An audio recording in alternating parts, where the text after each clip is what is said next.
Welcome to Hokkaido. In no other region of Japan do the colors and flavors of the seasons change as dramatically as they do in Japan's northernmost island. During winter, Hokkaido's mountain slopes are crowded with skiers who come for the powdery snow, the picturesque ski slopes, and lively snow festival. In fall, tourists come to catch the leaves turn and the landscape come ablaze in autumn colors. Spring and summer are also popular with visitors. It's when the flower fields are at their most colorful, the time of year for picnics, outdoor sports, and camping. Summer is also the ideal time for indulging in the joys of a night or two at a village inn, where two of Japan's favorite pastimes are enjoyed most: the traditional onsen bath and the Kaiseki dinner. So join me as I explore the flavors and the colors of Hokkaido in summertime. I'm David Celdran, and this is Executive Class.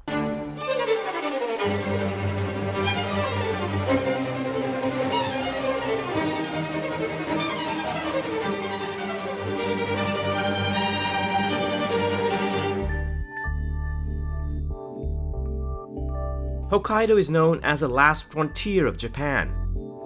Settled by the indigenous Ainu for thousands of years, the island was only absorbed into Japan in the late 19th century. Hokkaido is also Japan's food basket. The rich volcanic soil is ideal for growing fruits, vegetables, and the grasslands are perfect for grazing livestock. Surrounded by sea, Hokkaido's seafood is legendary for its freshness and sweetness, while the island's alpine climate and topography make it a tourist playground year-round, and as I'm about to discover in this valley, a natural haven for onsens as well.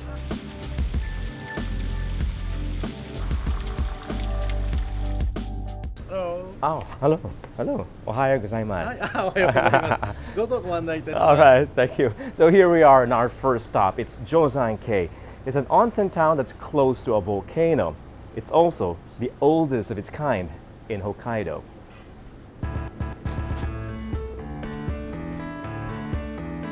The Jozankei Daiichi Hotel Suizante is a traditional inn nestled on a hillside where a hot spring flows naturally.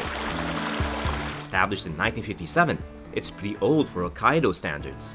It's what Japanese call a modern hotel-style ryokan, meaning the architecture and design is traditional, with wooden frames and rock gardens, shoji screens, tatami mats, that kind of thing, but also equipped with contemporary amenities. Unlike city hotels with claustrophobic rooms, typical country ryokans have spacious quarters with windows that open out to views of nature. There are two types of onsens to choose from in a property: private and public. Public means you bathe naked in front of everyone. So if you're a bit shy, you might want to try this one. They say it's got a beautiful view.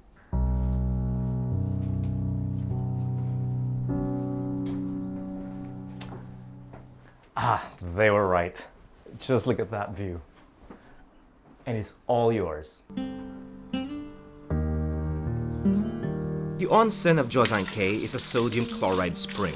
Locals call it Netsu no Yu, the water of heat.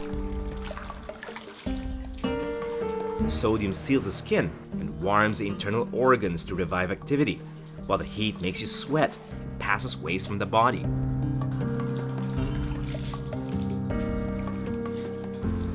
You might find it hard to believe that even at the height of summer, onsens or hot springs are popular in Hokkaido. So if you're new to this thing, don't push yourself. 5, 10, even 15 minutes should be more than enough to allow the water to heal you.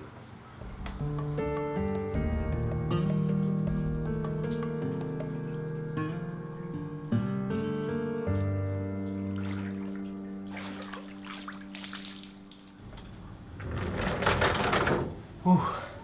That was really good. Now, let's get dressed for dinner. Wearing a yukata, the traditional robe, with tabi, the socks, and seta, or slippers, is another ritual in a ryokan. It's not mandatory, but it's an elegant one. What is this? Some young Japanese are abandoning ryokan traditions such as attires like these, but not the meals, not especially kaiseki. Now this is my favorite part of the ryokan experience, even more than the onsen. It's dinner time, Kaiseki style. No Japanese I know of, young or old, would want to abandon this multi-course feast anyway, not even if it takes up to 2 hours. It's beautiful, isn't it? My dinner tonight is a Kaiseki meal, an 8-course dinner, similar to a degustation, but all ingredients have to be in season, the summer season, and if possible from just around the ryokan, like this river shrimp.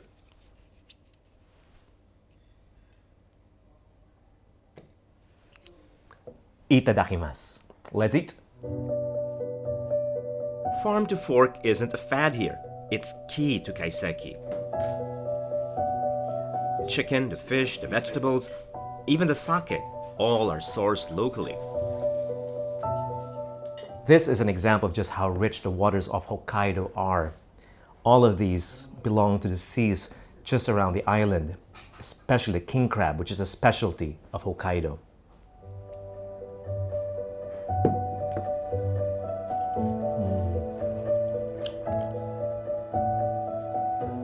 Developed in 13th century Japan, Kaiseki was introduced much later in Hokkaido. But with so many fresh ingredients to choose from in the markets and fish ports of the island, Hokkaido is any Japanese chef's dream and a paradise for food pilgrims. A kaiseki meal is meant to express the season, in our case, summer.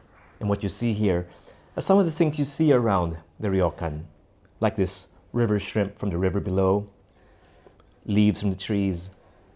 It's food, of course, but it's in the shape of nature.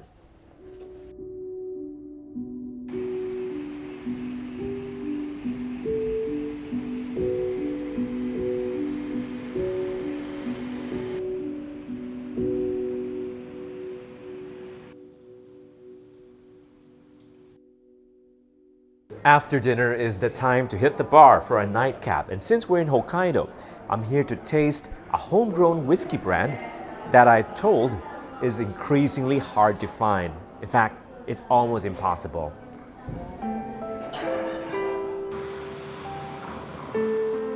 It turns out that my guides and hosts in Hokkaido, Kaz and Toshi, happen to be big fans of Japanese whiskey.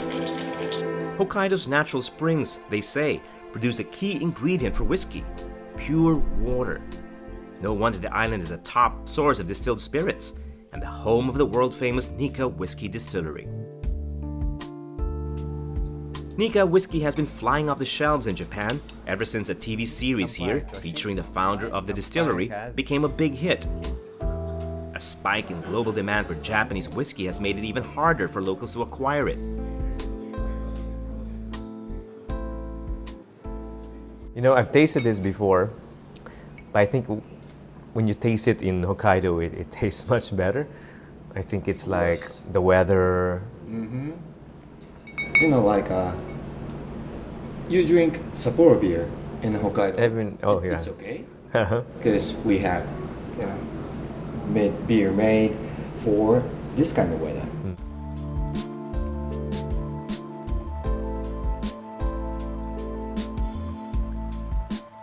It's my first night in Jozankei and I'm loving it already. It could just be the buzz from the whiskey and how it makes the lights of the inn glow magically. Or probably it's Hokkaido working its spell on me.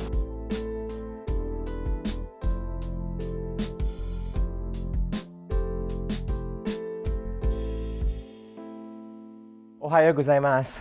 Good morning. In Hokkaido, during the summer at least, the sun rises around 4 o'clock in the morning, which means there's a lot more time to explore the place. Spa towns like Jozankei are typically peaceful. Since most guests stay indoors enjoying the onsens, the streets are all yours. Shaded by forests that keep the air cool, the town is ideal for long walks, even at the height of summer. Most onsens here are privately owned and therefore charge a fee, but this one is a free foot bath. Let's try it. There are many of these in Jozankei, and you don't need to undress or pay to enjoy therapy.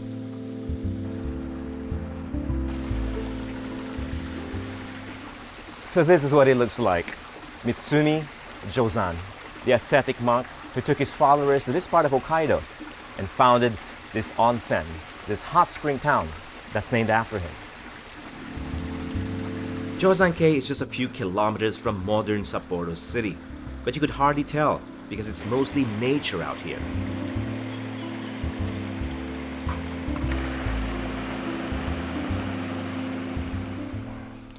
This is what exploring is all about. No compass, no map. Just allow yourself to be surprised by what's just around the corner.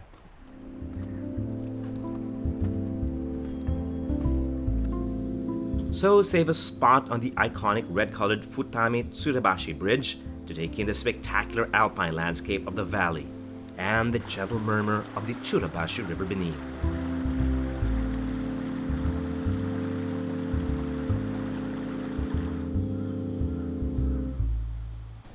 Well, it's time to say goodbye to Jozankei. From here, we're off to the most popular area in Hokkaido during the summer.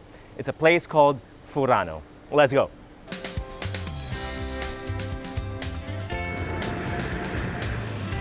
Our summer sojourn in central Hokkaido continues with a visit to Furano's breathtaking lavender fields and promising wineries. Plus, glamping in the lakeside resort of Tomakomai. This and more when Executive Class returns right after the break.